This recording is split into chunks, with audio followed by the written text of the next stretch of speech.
السلام عليكم، كيف نتوما؟ لاباس بخير مزيانين؟ كنتمنى يا ربي تكونوا بخير وعلى خير.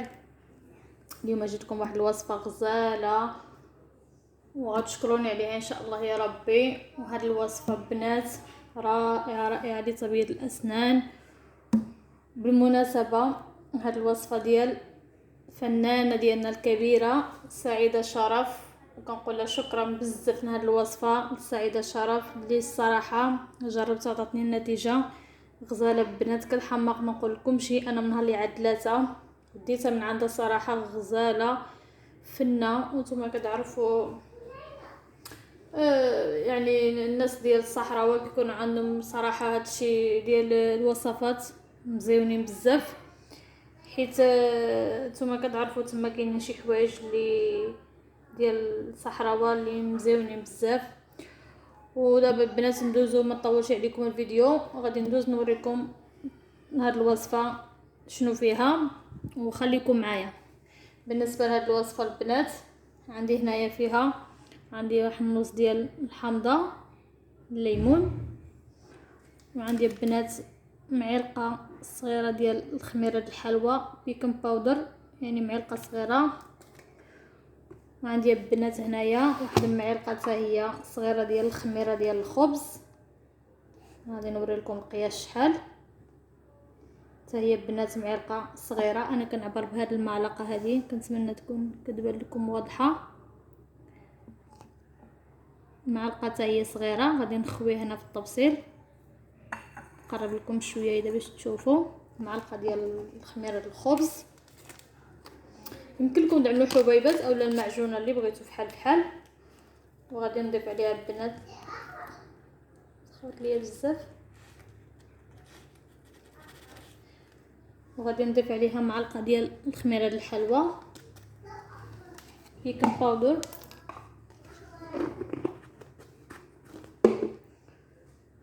وغادي نعمل بالنسبه للبنات اللي عنده الحساسيه من الليمون يعمل غير شويه، ولكن ضروري في هذه الوصفه. غادي نعمل قطرات ديال الليمون، نتوما كتسمعوا داك كيفاش كتبقى دابا داك شفتوا؟ هذا هو السر في هذه الوصفه. يمكن لكم تعملوا قطرات من الليمون، انا هنا عندي الليمون البلدي كيف ما كتشوفوا عصرت واحد شويه. غادي نخلطوا البنات. وهاد الوصفه البنات كترجع السنان الصراحه كيشعلوا بوياط، وكتحيد ديك الصفيرار من الاسنان ديالنا. صراحه غير جربوها، كتبان لكم الاول من زعما من الاول ديال الاستعمال كيبان لكم الفرق. ملي غادي تبداو تلاحظوها غادي تبداو تعملوها في الصباح 3 المرات في النهار، تحكوا بهاد الوصفه البنات، والصراحه غادي تبان لكم النتيجه غزاله. غير جربوها ما غاديش تندموا عليها ان شاء الله. غادي نحمقكم. غادي نزيد واحد شويه ديال الليمون، هذا شويه،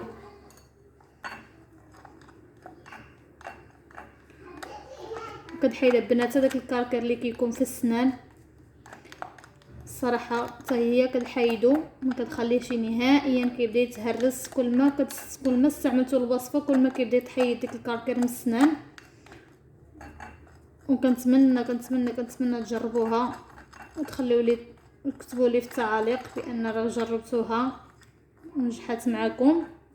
من بعد البنات ملي خلطتها غادي نجيب معجون ديال الاسنان، انا كنستعمل هذا، اي معجون كتستعملوه. غادي نعمل القياس البنات ديال المعجون، القياس اللي كنغسل به، اللي كتعدلوه في الشتاء كتغسلوا به.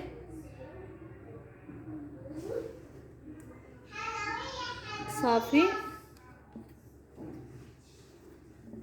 وكنخلطها عاوتاني مزيان. ما خصوش يكون خفيف بزاف، الاحسن يجي واحد شويه بحال تماما كيف ما يجي تماما البنات كيف معجون الاسنان، يكون على داك الشكل، ما يكونش خفيف وبزاف وما يكونش قاصح.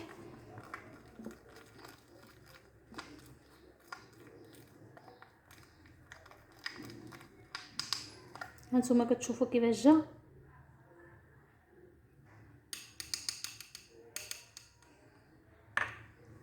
وغادي ندوز البنات، انا كنستعمل هذه، غادي ندوزو القياس، يعني هاد القياس على هاد الشكل هذا البنات، وغادي تبقاو تحكوا به السنان ديالكم مزيان تحكوه. انا قلت لكم هذا القياس اللي عملت غادي نغسل ليه 3 ديال المرات، غادي نغسل به في الصباح وفي نص النهار وفي الليل، يعني القياس هذا 3 ديال المرات. واللي بغات نعمل غير المهم ضروري غير من هذا القياس اللي غادي نغسل به 3 المرات في النهار. وكنتمنى من كل قلبي تجربوا الوصفه ودنا الاعجاب ديالكم، وكنشكركم بزاف على التتبع ديالكم، وكنتمنى ما تبخلوش عليا بلي لايك وتشتركوا في القناه ديالي باش يبقى يوصلكم كل جديد ان شاء الله. وشكرا لكم بزاف، ونتلاقاو في فيديو جاي ان شاء الله.